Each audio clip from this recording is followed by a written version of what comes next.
जब अचानक Indian opinion team के साथ सरकारी व्यवस्थाओं के निरीक्षण पर निकल पड़े डीएम साहब। एक साथ 3 मोर्चों पर अब करना है काम। विधानसभा चुनाव, कोरोना नियंत्रण और सामान्य प्रशासनिक कार्यों को देना है अंजाम। ब्रिटिशकालीन अफसर्स क्लब को दिया गया नया रूप। जनता के लिए खोले गए दरवाजे। सड़कों के चौड़ीकरण और चौराहों के विकास कार्यों का किया निरीक्षण। कोविड अस्पताल, ऑक्सीजन प्लांट, वैक्सीनेशन सेंटर और चुनाव कार्यालय। कर्मचारियों के उड़ गए होश जब अचानक पहुंच गए डीएम साहब।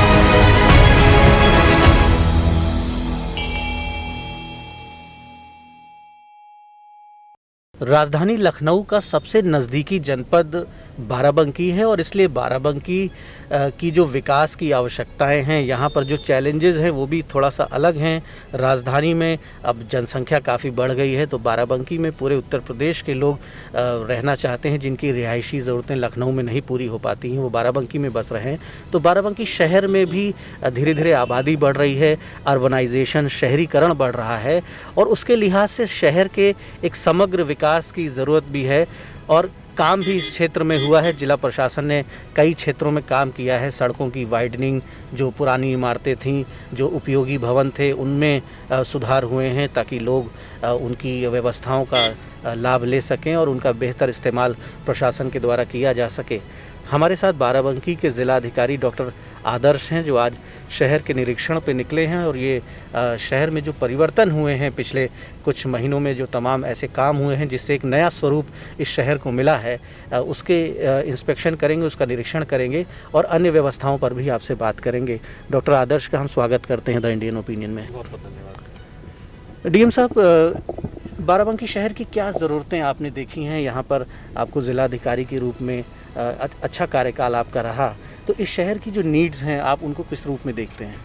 बिल्कुल सही बात आपने कही। अब लगभग मुझे 2.5 साल हो गए हैं इस जनपद में तैनात हुए और जो सबसे पहली चीज़ नोटिस किया था मैंने यहाँ पे तैनात होते ही कि लखनऊ से सबसे करीबी ज़िला है ये पूरे प्रदेश का, लेकिन उसके बाद भी यहाँ और अगर अब आप देखेंगे पिछले कुछ सालों में ख़ास तौर से लखनऊ से लेके जब हम बाराबंकी शहर तक आते हैं, पूरा वो एरिया सफ़ेदाबाद वाला, वो एक कंटिन्यूम हो गया है। अब कोई अंतर नहीं रह गया है कि कहाँ बाराबंकी ख़त्म हुआ और कहाँ लखनऊ आरंभ हुआ, ये अब कुछ अंतर नहीं रह गया है।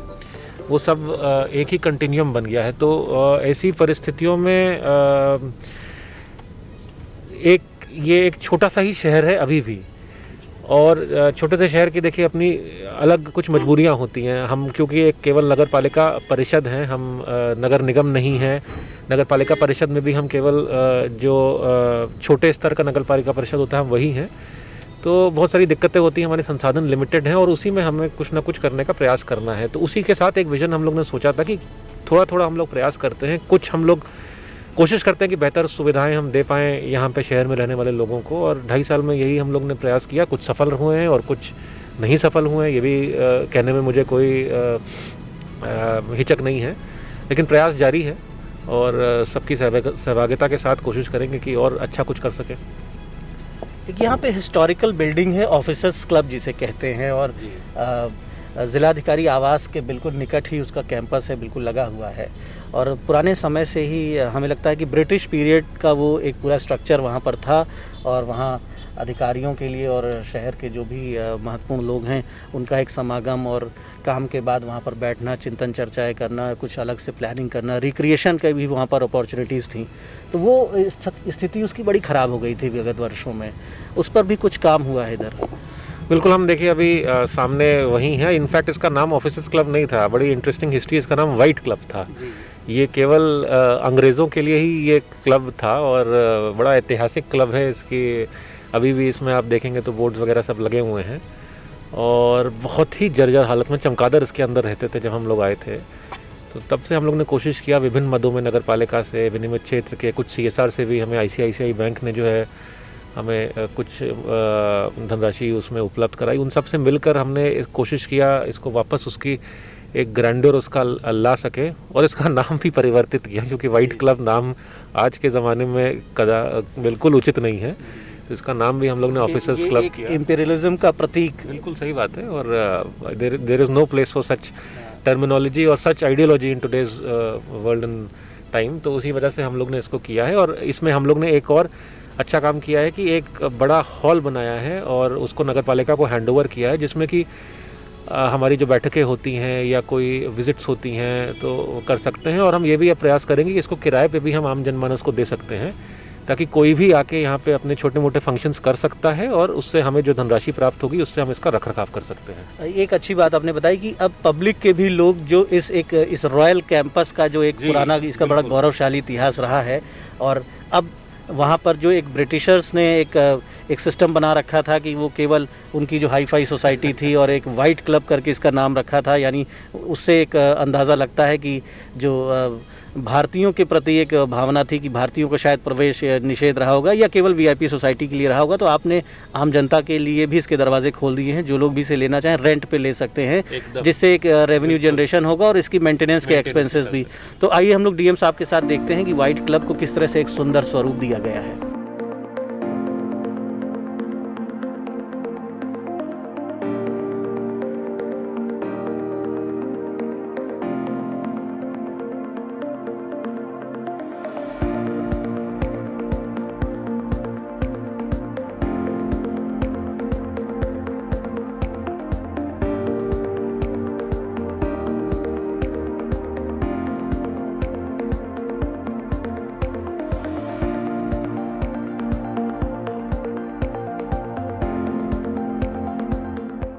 डीएम साहब, अब चुनाव भी नज़दीक हैं और ऐसे में प्रशासन की चुनौतियां जो हैं वो काफ़ी बढ़ जाती हैं। सामान्य जो कार्य होते हैं जिला प्रशासन के, उन्हें भी देखना है, जन शिकायतें भी देखनी हैं, और निर्वाचन कार्य जो है वो एक शीर्ष प्राथमिकता पे अब आ ही गया है बिल्कुल। तो उसका भी एक अच्छे से जो निर्वाचन आयोग की मंशा है उस हिसाब से उसका भी आपको क्रियान्वयन जनपद में कराना है, और जिला निर्वाचन अधिकारी के रूप में जो बड़े दायित्व हैं। तो जनपद में इस बार लगभग कितने पोलिंग बूथ बढ़ेंगे और कितने वोटर्स बढ़ेंगे, और ओवरऑल किस तरह की तैयारियां हैं? देखिए, आज ही इनफैक्ट 5 जनवरी है, और आज ही जो हमारी मतदाता सूची है उसका अंतिम प्रकाशन हो रहा है, जो अभी समरी रिवीजन हुआ था, हर बूथ में चस्पा की जा रही होंगी। और बहुत हर्ष होता है मुझे बता के कि इस बार अप्रत्याशित रूप से पहले तो महिला मतदाता हमारे वो जुड़े हैं इस सूची में। हमारा जो मतदाता सूची का जेंडर रेशियो था वो 876 होता था पहले 3 महीने पहले, और आज वो 890 है, यानी कि लगभग 14 से 15 पॉइंट का जंप आया है जेंडर रेशियो में। दूसरा, लगभग 68 से 60 हज़ार हमारे नए मतदाता इसमें जुड़े हैं, जिसमें से 50% से ज़्यादा महिलाएं हैं, तभी हमारा जेंडर रेशियो बढ़ा है। और दूसरा, हमारा एक और अच्छी बात जो है वो 18 से 19 वर्ष के जो नवयुवक मतदाता हैं उनकी संख्या भी जो पहले कहीं 7100 थी, वो अब लगभग 31 से 32 हज़ार लोग हैं। तो ये 31 से 32 हज़ार नए हमारे जो मतदाता हैं, नए युवा मतदाता, वो जुड़े हैं। तो हमारी मतदाता सूची में इस बार बहुत अच्छा काम हुआ है। और अभी भी मैं इनफैक्ट आपके चैनल से बताना चाहूँगा कि अगर कोई मतदाता छूट गया है इस सूची से तो अभी भी समय है। नामांकन के दिन तक जो है हम ले सकते हैं फॉर्म, तो वो फॉर्म्स दे दें और उनका नाम भी अभी जुड़ जाएंगे इस मतदाता सूची में। सही बात है, अब इसके बाद से हमारा काउंटडाउन एक तरह से शुरू हो गया है। किसी भी दिन आचार संहिता की घोषणा हो सकती है और हमको फिर सबको चुनाव मोड में आ जाना है। प्रत्येक अधिकारी कर्मचारी प्रतिनियुक्ति पे माना जाता है चुनाव आयोग को, और वही एक मेन फोकस हो जाता है कि किस प्रकार से हम निष्पक्ष और पारदर्शी चुनाव संपन्न कराएं। अब पोलिंग बूथ्स भी बढ़ेंगे इस बार, और इस बार आयोग ने कुछ दिनों पहले कहा था कि जो वृद्ध मतदाता हैं उनको हम सुविधाएं देंगे कि वो अपने घर से भी वोट कास्ट कर सकें। जी, ये दोनों बहुत ही महत्वपूर्ण बातें हैं। पहले तो हमारे कोविड के दृष्टिगत आयोग ने मानक में थोड़ा सा परिवर्तन किया है। जहां पहले था कि अधिक मतदाता एक बूथ में कर सकते हैं, अब वो घटा के 1200 साढ़े 1200 पे से ज़्यादा मतदाता किसी बूथ में नहीं हो सकते। उस कारण से हमारे लगभग 173 नए बूथ बने हैं।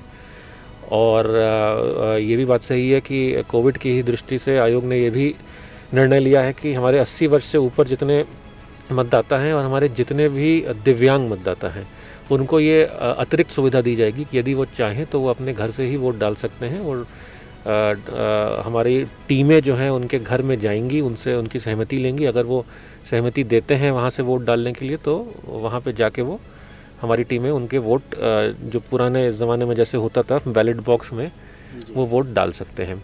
लेकिन फिर भी मैं चाहूँगा कि चुनाव का जो एक इथोस होता है वो तभी सफल होता है जब व्यक्ति बूथ तक जाए, और उसे भी मुझे लगता है संतुष्टि तभी मिलती है। घर में बैठ के वोट तो उसका पड़ जाएगा, लेकिन शायद संतुष्टि नहीं मिल पाएगी।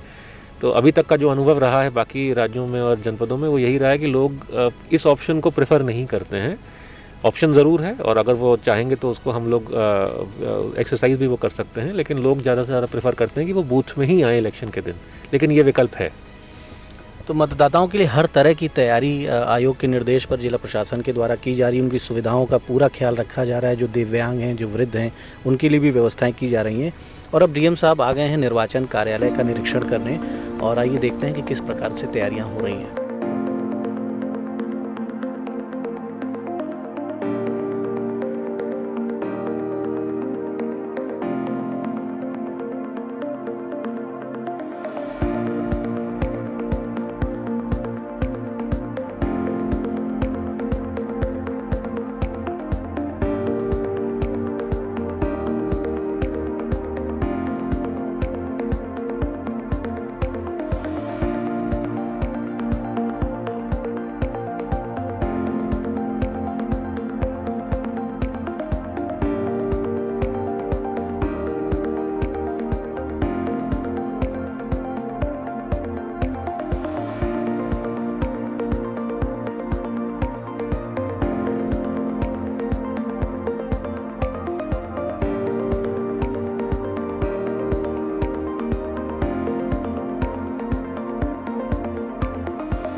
बाराबंकी शहर पर जब आबादी का दबाव बढ़ा है, यहाँ पर वाहन बढ़े हैं, और तो लोगों की ये अपेक्षा होती है कि उसी क्रम में सड़कों का विकास हो, सड़कें चौड़ी हो, वाइडनिंग हो, चौराहे विकसित हों। तो चौराहों और सड़कों पर भी प्रशासन ने बेहतर काम किया है, और जो लोग पहले से इस शहर से जुड़े रहे हैं उन्हें पता होगा कि पहले यहाँ की सड़कों की क्या स्थिति थी और अब किस तरह से दृश्य बदला है, किस तरह से तस्वीर बदली है। डीएम साहब, रोड्स को लेकर क्या काम हुआ है शहर की सड़कों, और ये जो हमारे चौराहे होते हैं जहाँ पर गाड़ियाँ टर्न होती हैं, तो वहाँ पर बॉटल नेक ना डेवलप हो और ट्रैफिक स्मूथली मूव करता रहे? देखिए, रोड का कार्य तो आमतौर पे नगर पालिका अपने संसाधनों से और जो 15वें वित्त की धनराशि होती है उससे हम लोग करवाते रहते हैं। उनको मरम्मत होती है, चौड़ीकरण इत्यादि होता है। लेकिन यहाँ जो सबसे बड़ी प्रॉब्लम मुझे समझ में आई कि यहाँ पे जो मुख्य चौराहे हैं, विशेषकर आपका जो ज़ेब्रा पार्क वाला चौराहा है, जो आपका सतरिक वाला चौराहा है, सतरिक नाका वाला चौराहा है, जो आपका पुलिस लाइन चौराहा है, जो पटेल तिराहा है, यहाँ पर पटेल तिराहे को अगर हम छोड़ दें, बाकी जगह तो चौराहे थे ही नहीं, और काफ़ी अतिक्रमण था, बहुत ज़्यादा ट्रैफिक जाम लगता था, और कई बार तो ऐसा होता था कि आधे घंटे लग जाते थे आपको यहाँ से थोड़ा ही डिस्टेंस ट्रैवल करने में। तो वो हम लोग ने प्रयास किया कि इसको किसी तरीके से करें, और ये प्रयास हम लोग ने बहुत ढंग से करने किया, क्योंकि हम लोग ने इंडियन रोड कांग्रेस के जो मानक है उनको अपनाए, और उसी के अनुसार हमने PWD जैसी संस्था को, जिसको अनुभव है ये कार्य करने का, उसको कार्यदायी संस्था बनाया।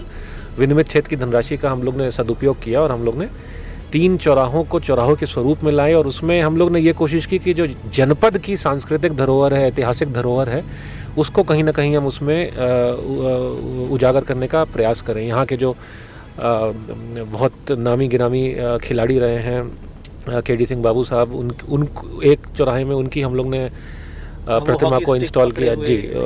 दूसरे में यहाँ पे जो सतरिक नाका वाला है, वहाँ पे हम लोग ने कहीं ना कहीं अपने जो अमर शहीद जवान हैं उनको श्रद्धांजलि दी है, जिनके कारण हम लोग आज सब, हमारा देश आज़ाद है, स्वतंत्र है। और तीसरे चौराहे में हम लोग ने इस जनपद को अगर जाना जाता है तो पारिजात वृक्ष के कारण जाना जाता है, इस जनपद को जाना जाता है तो देवा और महादेवा के कारण, वहाँ पे जो महोत्सव होते हैं उनके कारण। तो उसमें हमने एक झूले का भी हम लोग ने एक आकृति बनाई है, जिसमें 2 छोटे छोटे बच्चे सामने खड़े हैं, जो कहीं ना कहीं दिखाता है कि इस जनपद की धरोहर ये है कि आप आपसी तालमेल से रहना, कौमी एकता, और हम सब के एक तरह से जो बचपना होता है और होना भी चाहिए हम सब में, उसको भी एक कहीं ना कहीं वो दर्शाता है वो आकृति। तो बड़ा अच्छा लगता है, क्योंकि जब कई दिन बाद यहाँ पे लोग आते हैं, जो 1 साल पहले आए थे, अभी एक अधिकारी मुझसे मिलने आए थे जिनका ट्रांसफ़र हो गया, तो उन्होंने कहा कि साहब हम तो पहचान ही नहीं पाए कि ये बाराबंकी है, हम तो ढूंढ रहे थे कि ये कौन सा जनपद आ गया, क्योंकि ऐसे चौराहे तो देखे नहीं थे हमने। अच्छा, प्रशासन ने एक प्रयास भी किया कि जो लोग बाहर से हैं और जो लोग यहाँ के रहने वाले हैं उन्हें भी ये आभास हो कि जो विकास की रफ्तार है देश में या महानगरों की, या बगल में हमारे राजधानी लखनऊ है, तो वहाँ जो डेवलपमेंट की स्पीड है हम बहुत पीछे नहीं है, कम से कम हम भी उसके साथ कदम ताल मिला रहे हैं। डीएम साहब, जो बाराबंकी में हम देख रहे हैं कि कई जनपदों के लोग यहाँ से गुजरते हैं, गोंडा, बहराइच का नेशनल हाईवे, अयोध्या का नेशनल हाईवे, जो हमारा गोरखपुर और तमाम प्रदेश ही नहीं देश के कई हिस्सों को जोड़ने वाली सड़कें यहाँ से गुजरती हैं। तो यहाँ पर एक ट्रैफ़िक का चैलेंज तो अपने आप में है ही है, और कुछ काम भी हुआ है ट्रैफ़िक में। मुझे लग रहा है कि एडवांस ट्रैफ़िक मैनेजमेंट सिस्टम पर भी आप लोग धीरे धीरे आगे बढ़ रहे हैं। और सड़कों के किनारे जो वाहन खड़े हो जाते हैं, या जो पार्किंग का एक इशू है यहाँ पर, तो ट्रैफ़िक को स्मार्ट अगर वाकई में बनाना है और सड़कों पर पार्किंग जो है वो रेगुलराइज हो, प्रॉपर हो, इलीगल पार्किंग ना हो जिसकी वजह से सड़कें प्रभावित हों, उसको लेकर क्या विज़न है जिला प्रशासन का? देखिए, विज़न तो है, लेकिन जैसा मैंने कहा कि थोड़ा सा बीइंग अ स्मॉल नगर पालिका, संसाधन की थोड़ी सी लिमिटेशन होती है। फिर भी कोशिश किया है हम लोग ने। अभी आप लोग ने देखा, पटेल तिराहे से हम लोग गुजर रहे थे और वहाँ पे भी रेड लाइट लगी हुई हैं। पहली बार जो है जनपद में चौराहों पर रेड लाइट लगी हैं, और इसको ITMS की दृष्टि से ही हम लोग ने विकसित करने का प्रयास किया है। इसका एक कंट्रोल रूम भी बनाने का प्लान है जिसमें कि बैठ के उसको देखा जा सके और रियल टाइम में जो लाइट की ड्यूरेशन होती है उसको कंट्रोल किया जा सके। पार्किंग की जेन्युइन समस्या है, और किसी भी शहर में आप देखेंगे पार्किंग की समस्या का समाधान तभी होता है जब जो मेजर आपके कमर्शियल एरियाज़ होते हैं उनमें पार्किंग अलाउ ही ना किया जाए, उसके लिए वैकल्पिक व्यवस्था दी जाए बाहर या इधर। तो उसका प्रयास किया है, लेकिन थोड़ा सा मुझे लगता है कि अभी और उसमें हम ही लोग को प्रयास करने की ज़रूरत है। मैं किसी और को ब्लेम नहीं कर रहा हूँ। एक ग्रोइंग सिटी है बाराबंकी, तेज़ी से ग्रो कर रही है और लखनऊ को सपोर्ट कर रही है, लखनऊ की नीड्स को फुलफ़िल कर रही है, वहाँ की भीड़ को, वहाँ के बर्डन को भी शेयर कर रही है। तो एक यहाँ के लोगों की अपेक्षाएं हैं कि विकास की गति भी उस प्रकार से मिले, उस प्रकार से सुविधाएं मिले। और ये भी एक जेन्युइन बात है कि रिसोर्सेज, संसाधन हो, हर तरह के जो संसाधन है, बजट का एलोकेशन, तमाम इश्यूज़ होते हैं। तो पार्किंग के लिए क्या भविष्य में कुछ स्थान देखे जा रहे हैं, चिन्हित किए जा रहे हैं, जहाँ मल्टी लेवल पार्किंग वगैरह आने वाली आवश्यकताएं जो इस शहर की होंगी उनको देखते हुए? बिल्कुल, मेरे ख्याल से नगर पालिका इस दिशा में कार्य कर रही है, और हम लोग ने भी कोशिश किया है, एक बहुत छोटी सी कोशिश किया है कि जो जिलाधिकारी आवास है उससे थोड़ी दूर आगे से आरंभ करते हुए पटेल तिराहा तक दोनों तरफ हम, जो ये सबसे ज़्यादा सरकारी ऑफिसेज़ की डेंसिटी वहीं है, दोनों तरफ हम लोग इंटरलॉकिंग का कार्य करवा रहे हैं ताकि एक वैकल्पिक पार्किंग व्यवस्था इन द मीन टाइम वहाँ पे मिल सके। पिछले सालों में प्रयास ज़रूर हुए हैं कि असैनी तिराहे की तरफ या कहीं और आगे जाके यहाँ पे जगहें चिन्हित की गई हैं, बट जैसा मैंने कहा थोड़ा सा शायद लगता है कि प्रयासों में हमारी ही कमी रह गई है, और लोगों की सहभागिता के साथ इसको कोशिश करेंगे कि ऐसा हो। मेरा विज़न तो ये है कि जैसे हमारा हज़रतगंज का एरिया एक समय पे था, या कनॉट प्लेस है लखनऊ का, दिल्ली का, उसमें आप देखेंगे कि कई एरियाज हैं जहाँ पे गाड़ीज़ अलाउड नहीं होती हैं, सिर्फ पैदल चलना अलाउड है।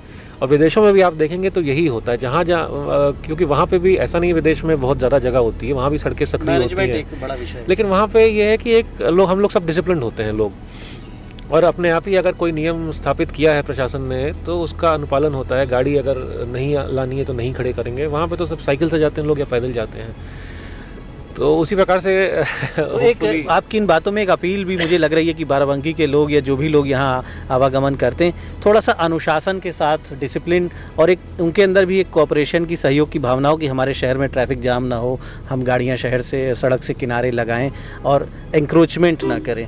सतरिक नाका चौराहा बाराबंकी का बड़ा चर्चित, बहुत पुराना चौराहा ये रहा है। पहले कभी लखनऊ हाईवे यहीं से गुजरा करता था बीच शहर से, और अब तो बाहर से 4 लेन निकल जाता है। और इस चौराहे पर भी काफ़ी काम हुआ है, और एक राष्ट्रीय स्वाभिमान का प्रतीक जो है यहाँ पर दिखता है, हमारे सोल्जर्स की वीरता जिनके दम पर हम सब सुरक्षित हैं, उसे यहाँ पर एक स्थान दिया गया है, एक सिंबॉलिक यहाँ पर स्ट्रक्चर्स कुछ इस तरह के प्लान किए गए हैं। हवाई जहाज़, टैंक और एक फ़ौजी की राइफ़ल भी है यहाँ पर। हमारे देश में जो प्रशासनिक ढांचा है वो इतना उसे शुरू से ही सशक्त बनाया गया है, और बहुत सारे दायित्व तो उसके साथ जुड़े होते हैं। अब आप समझ सकते हैं कि उत्तर प्रदेश में चुनाव भी निकट है, और कोविड केसेस भी बढ़ने लगे हैं और कोविड केसेस बढ़ रहे हैं तो ऐसे में ये ज़रूरी है कि वैक्सीनेशन को स्पीड अप किया जाए, जो व्यवस्थाएं हैं उनको दुरुस्त किया जाए, अस्पतालों में इलाज की व्यवस्था, ऑक्सीजन प्लांट्स जो लगाए गए थे वो सुचारू रूप से काम कर रहे हैं कि नहीं कर रहे हैं, इन सारी व्यवस्थाओं को भी बिल्कुल प्रोएक्टिव मोड में रखने की एक जिम्मेदारी है जिला प्रशासन के ऊपर। डीएम साहब, कितना तैयार हैं हम लोग और इस बात के लिए भी क्या प्रयास हैं कि तीसरी लहर को आने ना दिया जाए? देखिए, तीसरी लहर तो आ गई है हम उसको माने चाहे ना माने, किसी ना किसी फॉर्म में तीसरी लहर आ चुकी है एक तरह से। लेकिन हाँ, ये ज़रूर राहत की बात है कि as compare to the second लहर, इस लहर में जो केसेस हो रहे हैं उनमें सीवियरिटी बहुत ज़्यादा नहीं हो रही है, मोस्टली एसिम्टोमेटिक या माइल्ड एसिम्टोमेटिक ही हो रहे हैं। हॉस्पिटलाइजेशन की ज़रूरत भी बहुत कम लोगों को पड़ रही है, पहली चीज़। दूसरी चीज़ ये कि क्योंकि वैक्सीनेशन की कवरेज इतनी अच्छी हो गई, अगर अपने जनपद की हम बात करें तो लगभग 92% लोगों को फर्स्ट डोज लग चुका है और लगभग 54% लोगों को सेकंड डोज लग चुका है। ये भी एक बहुत बड़ा सुरक्षा कवच है। और तीसरी और सबसे इम्पोर्टेंट चीज़ है कि मुझे ऐसा लगता है, मैं अपने जनपद की बात कर रहा हूँ केवल, कि हमारे जो सरकारी अस्पताल हैं, हमारे जो डॉक्टर्स हैं और हम सब भी हैं, लोग भी और प्रशासनिक अधिकारी भी, वो they are more experienced now to tackle this wave हर तरीके से। Not just experience in terms of expertise, यानी कि उनकी वो किस प्रकार से इलाज करेंगे, बट जो हमारे संसाधन हैं, जैसे पहले 1 साल पहले तक हमारे किसी भी सरकारी अस्पताल में एक भी ऑक्सीजन जनरेशन प्लांट नहीं था। आज की स्थिति ये कि हमारे 5 से 6 ऑक्सीजन जनरेशन प्लांट फंक्शनल हैं। जिला अस्पताल में, जिला महिला चिकित्सालय में सिरौली गौसपुर का जो हमारा डिस्ट्रिक्ट हॉस्पिटल है, CHC फतेहपुर में और CHC सिद्धौर में हमारे पास लगभग 800 से 1000 ऑक्सीजन कॉन्सेंट्रेटर्स उपलब्ध हैं। पर्याप्त संख्या में वेंटिलेटर्स हैं हमारे पास, बाईपैप्स हैं, HFNC हैं, मतलब यानी कि 10 फोल्ड हमारे पास संसाधन इस समय उपलब्ध हैं, जो एक साल से अगर हम लोग तुलना करेंगे। दवाइयों की भी कोई कमी नहीं है। जिला अस्पताल जो बाराबंकी का है वहाँ पर कोविड को लेके सभी तैयारियाँ पूर्ण कर ली गई हैं, वार्ड भी एक्टिव है, ऑक्सीजन प्लांट भी एक्टिव है, दवाओं का पूरा मैनेजमेंट और स्टाफ और वेल ट्रेंड पूरे जो हमारे स्वास्थ्य कर्मी हैं वो भी अपनी ड्यूटी पर मौजूद हैं। तो अब जिला अस्पताल के कैंपस में डीएम साहब आ गए हैं और देखते हैं कि कितनी बेहतर तैयारियां जनता की सुरक्षा के लिए, जनता को बेहतर इलाज देने के लिए यहाँ पर की गई हैं।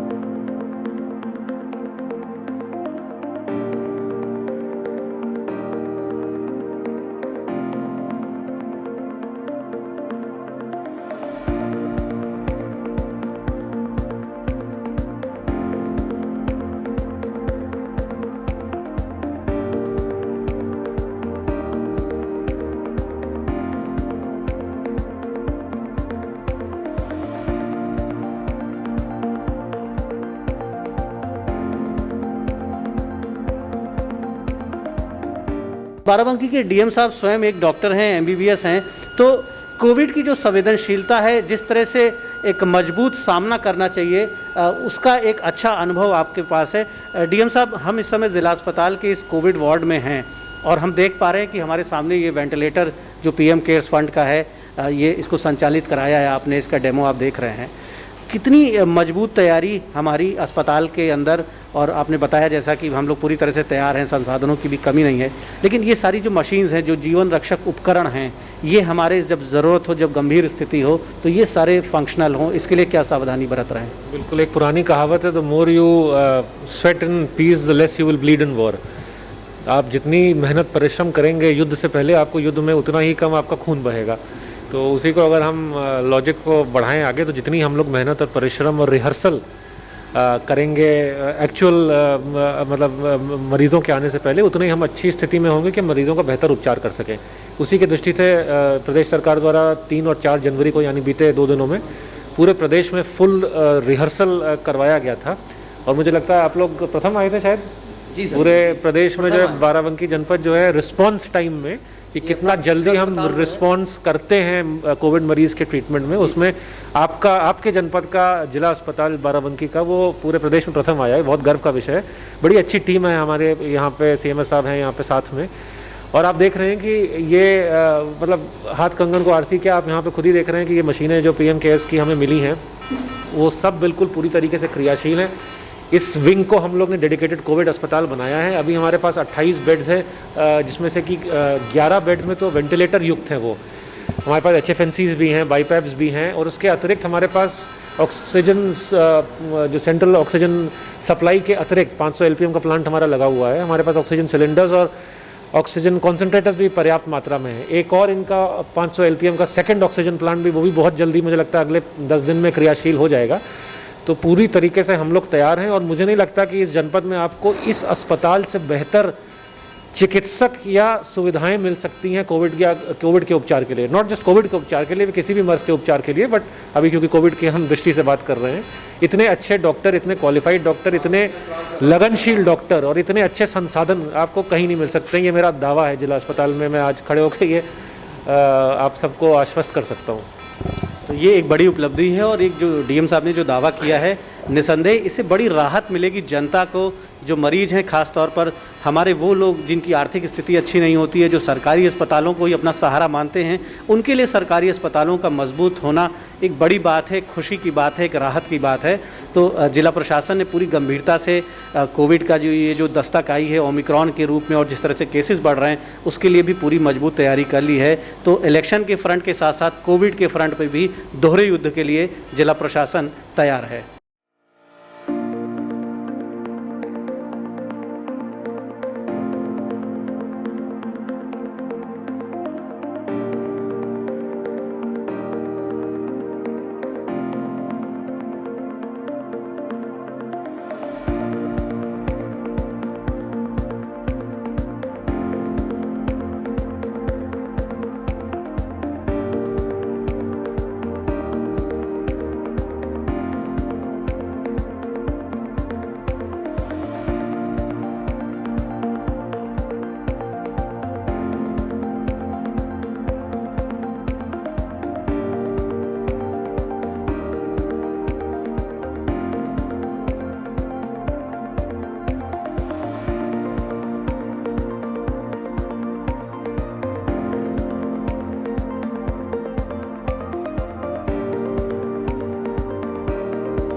किसानों को जो समर्थन मूल्य का लाभ मिलता है, चाहे गेहूं खरीद का विषय हो, धान खरीद का विषय हो, वो एक अक्सर संवेदनशील विषय बन जाता है, क्योंकि वहाँ पर भी वही बात आती है कि बड़ी संख्या, ज़्यादा डिमांड, और एक सेवाओं की भी जो उपलब्धता है उसे प्रशासन बढ़ाने का प्रयास कर रहा है, सरकार बढ़ाने का प्रयास कर रही है।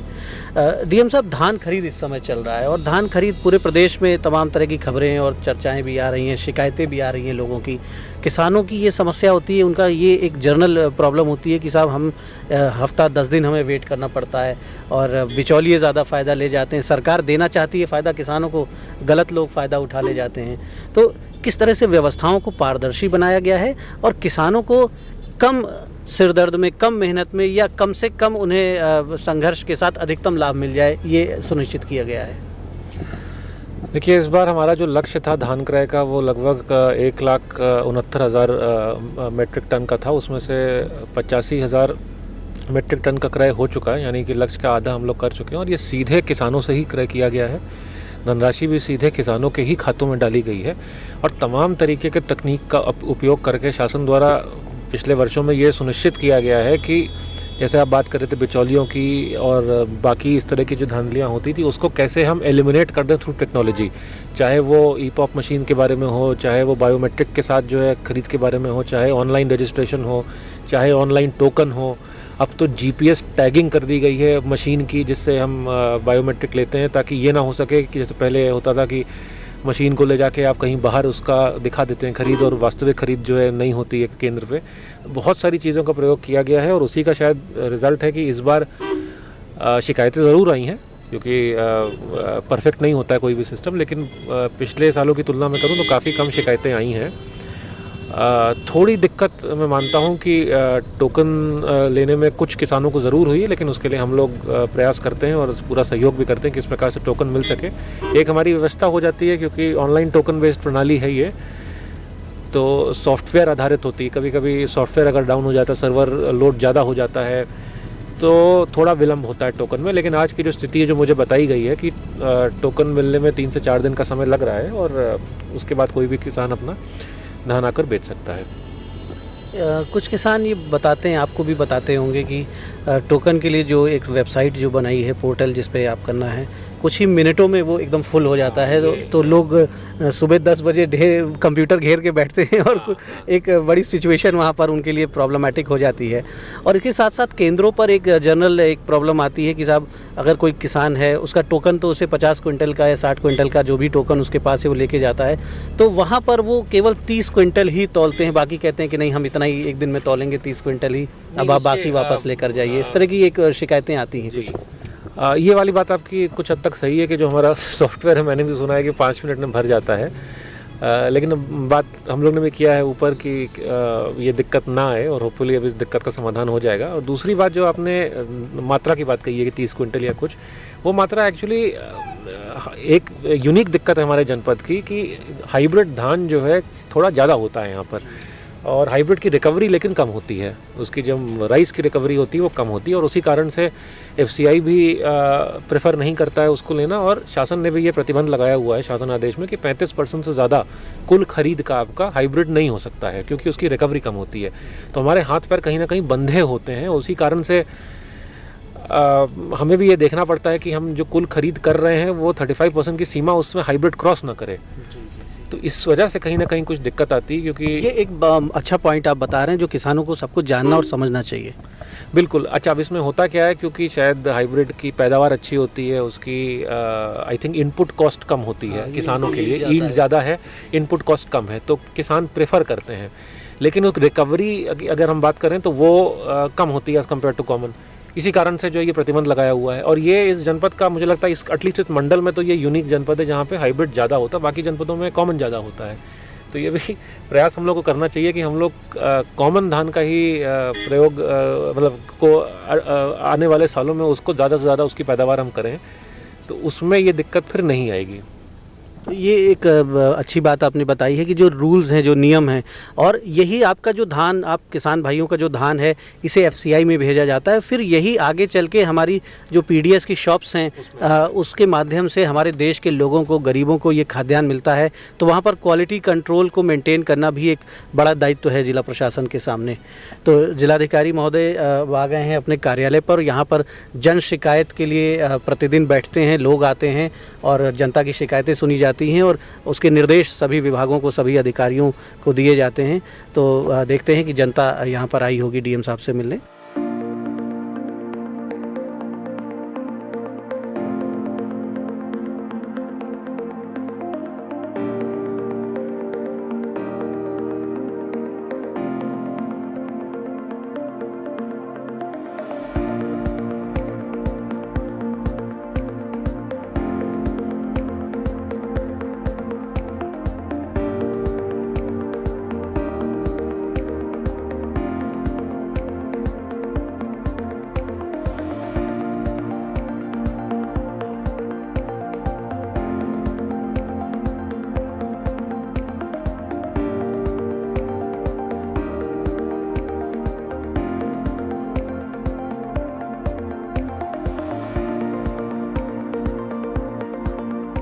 तो आपने देखा कि ज़िलाधिकारी के पद पर जब आप काम करते हैं, जो हमारे IAS ऑफिसर्स हैं, तो बहुत सारी जिम्मेदारियां होती हैं और चारों दिशाओं में काम करना होता है। और ख़ास तौर पर कोविड का जो टफ़ टाइम है, इलेक्शन का जो एक चैलेंजिंग पीरियड है, उसमें बहुत सी जिम्मेदारियों का निर्वहन करना होता है। तो हमने कई पहलुओं पर आज बात की DM साहब से।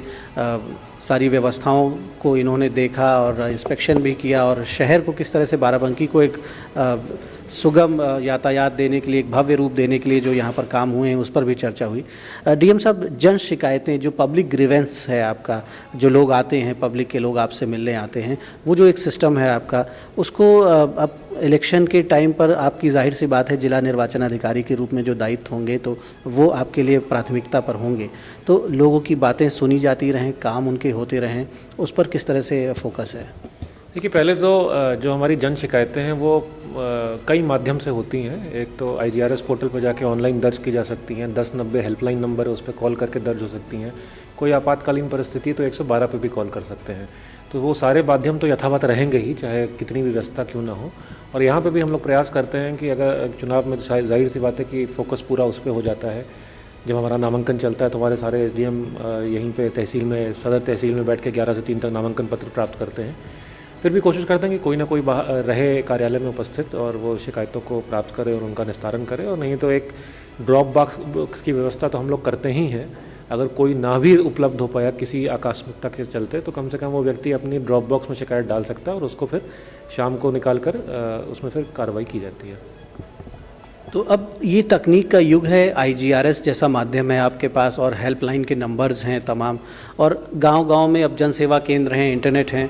तो ज़रूरी नहीं है कि आप अगर गांव में रहते हैं, दूर किसी कस्बे में रहते हैं, तो आप अपनी एप्लीकेशन लेके जिला मुख्यालय तक आएँ या डीएम साहब तक आपको आना पड़े। आप वहीं से अपनी एप्लीकेशन को आप सरकारी अधिकारियों तक, दफ्तरों तक आप इंटरनेट के ज़रिए, IGRS के ज़रिए पहुंचा सकते हैं। और ये सुनिश्चित किया जा रहा है कि चुनाव के दौरान भी जन शिकायतों का जो आवश्यक ज़रूरी जो शिकायतें हैं उनका निस्तारण होता रहे। हमें उम्मीद है कि जो दोहरी चुनौतियां इस समय प्रशासन के सामने हैं, कोविड का नियंत्रण और इलेक्शन, साथ ही साथ और जो सामान्य कार्य होते हैं, इन सारी चुनौतियों का कुशलता से डॉक्टर आदर्श के नेतृत्व में जनपद बाराबंकी में निर्वहन होता रहेगा। द इंडियन ओपिनियन के लिए बाराबंकी से दीपक मिश्रा।